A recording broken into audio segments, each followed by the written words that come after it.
Nessun nuovo contagio si è verificato ieri ad Agrigento e provincia relativamente ai 125 nuovi tamponi effettuati. Aumentano di un'unità il numero delle persone guarite e vanno a 97, i soggetti ricoverati in ospedale scendono di 3 unità dai 5 precedenti, restano a 10 quelli posti in quarantena. Aumenta di una unità il dato dei decessi portandosi a 14 soggetti, l'aumento è dovuto a un caso verificatosi a Santa Margherita del Belice.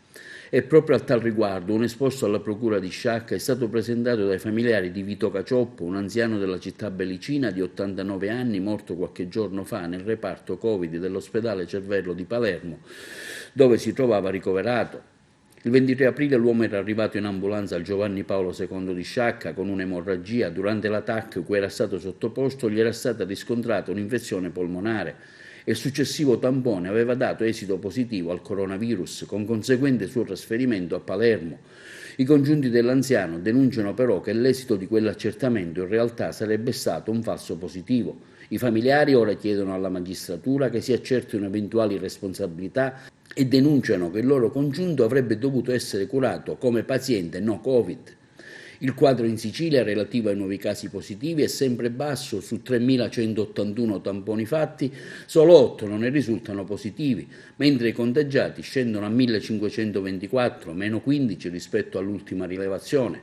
I ricoverati si attestano a 137, 13 in meno, in terapia intensiva 12, 1 in meno, in isolamento domiciliare sono 1.387, 2 in meno, mentre il numero dei guariti aumenta di 22 unità e si porta a 1.611.